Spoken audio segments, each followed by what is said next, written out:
صاحب ویسے تو یہ بڑا کلیشے سے سوال ہے کہ عید کیسی گزرتی ہے. سب سے جو امپورٹنٹ چیز ہوتی ہے قربانی اس عید کے اوپر، اور ظاہر ہے مرد حضرات، ابھی ہم یہی بات کر رہے تھے کہ ان کی ذمہ داری سب سے زیادہ ہوتی ہے اس عید پہ. تو آپ اب اس ذمہ داریاں کس کو ٹرانسفر کر چکے ہیں؟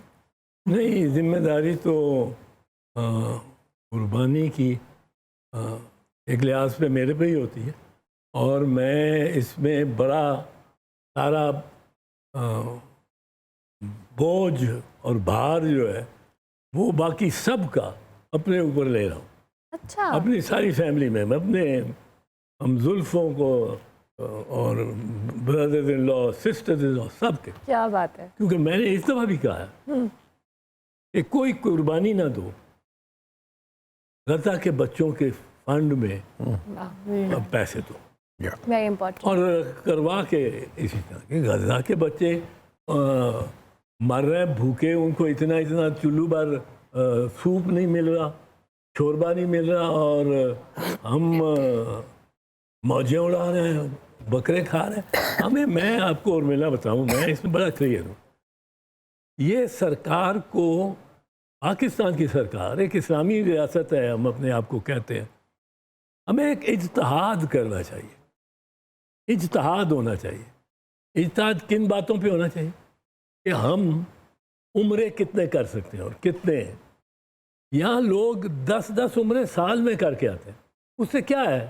ان کو پتہ نہیں کچھ وہاں سے ملے گا نہیں ملے گا، وہ تو اس نے فیصلہ کرنا ہے. وہ پاکستان کا بڑا قیمتی جو فارن ایکسچینج ہے، وہ اس کو خرچ کر کے آ رہے ہیں. اور یہ ادھر اسی طرح حج پہ بہت ہمارا فارن ایکسچینج لگتا ہے جو حاجی جاتے ہیں. اب یہ کہتے ہیں کہ حاجی کو جانا ہے، آپ کون ہوتے ہو روکنے والے؟ میں سمجھتا ہوں کہ اس پہ اجتہاد اس پہ بھی ہونا چاہیے. آپ کریں فیصلہ جب آپ بجٹ بناتے ہیں کہ آپ ایک غریب ملک ہیں، دنیا میں دھتکارے ہوئے ہیں، غربت یہاں 8 کروڑ، یہ آدھا اس سے ہوا تقریباً 8 کروڑ انسان یہاں سطح غربت کے نیچے ہیں. ان کو کھانا نہیں ملتا، روٹی نہیں ملتی، ان کو بچے بھوکے سوتے ہیں یہ پارکوں میں اور فٹ پاتھوں پہ. اب ان کے اور ہم ریسٹوران دیکھو جو ہائی اینڈ ریسٹوران ہے، اس میں جگہ آپ کو نہیں ملتی، اور پھر آپ اتنا کھانا وہاں چھوڑ کے آ جاتے ہیں. تو ہماری جو یہ بگڑی بھی آتے ہیں نا، اس کو قدرت نے کبھی نہیں بخشنا. اور میں یہ کہتا ہوں حج پہ آپ فیصلہ کر لیں ایک کہ ہم نے فرض کیجئے اس دفعہ 40 ارب روپے کا زر مبادلہ جو ہے فارن ایکسچینج ہے، وہ ہم نے خرچ کر. اب اس کے آپ بنا لیں کتنی حاجی جا سکتے، ان کی قرآن دازی کرا دیں، انصاف کریں. جو نیت سے بیٹھا ہے کہ میں جانا چاہتا ہوں خانہ کعبہ، اس کی نیت وہ رہے، اس کی. پر جس سے ہم کہہ لیتے ہیں جی بلاوا نہیں آیا، بلاوا نہیں آتا کسی کا تو وہ کوئی مطلب ہے جنت میں اور دوزخ سے خارج تو نہیں ہو جاتا. اب یہ کریں، وہ 40,000 اگر حاجی ہو، آج کل 2 لاکھ کے قریب چلا جاتا ہے فگر پاکستانیوں کا، پر اس کو آپ 40,000 پر رجسٹر، اور ان کے اور انصاف رکھنے کے لیے، تاکہ کوئی یہ نہ کہے کہ کسی کو زیادتی ہوئی ہے، کسی فیور کیا کہ آپ قرآن دازی کریں. آپ یہ جو عمرہ ہے، عمرہ پہ جانے پہ 1000% ٹیکس لگائیں. وہ جاتا ہے، لڑ بڑھ کے جاتا ہے تو جائے، ورنہ اس کو آپ لوگوں کو اس سے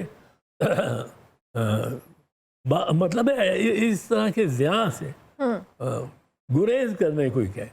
اب ہوتا کیا ہے، حج اور عمرہ یہ واقعی طبقاتی انداز سے، مارکس کیا کہتا تھا، ہر چیز میں طبقاتی ایک امتیاز ہوتا ہے. جو حج ہے وہ عمرہ کا ہے. وہ جاتے ہیں 5 اسٹار ہوٹلز میں رہتے ہیں. خانہ کعبہ ان کے وہاں نیچے نظر آ رہا ہے. جو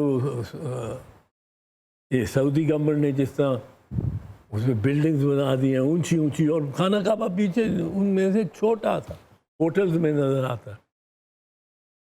اب وہ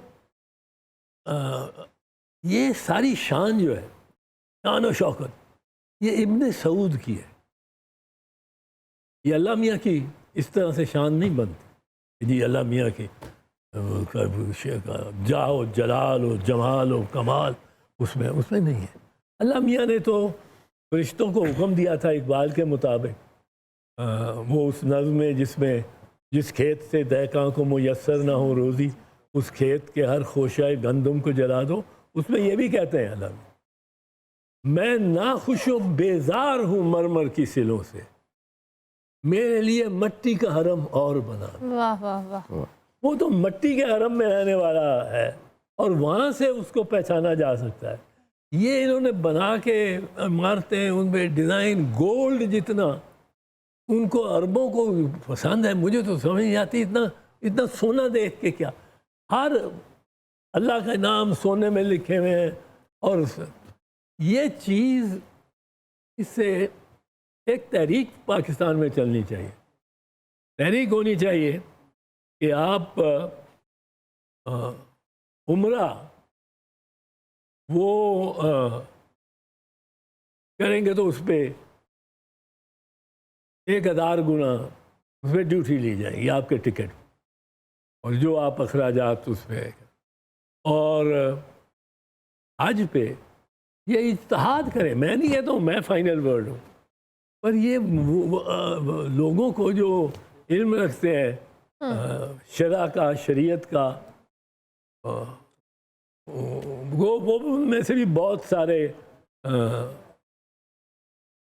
کرپٹ لوگ ہیں, اور جو جا کے روحت ہلال میں بیٹھے ہوتے ہیں وہ یہ ہمارے تمام مہمانوں کے چہروں پہ ایک مسکراہٹ آئی ہے اعتزاز صاحب آپ کی اس بات کے اوپر, یہ جو بھی آپ نے بات کی ہے.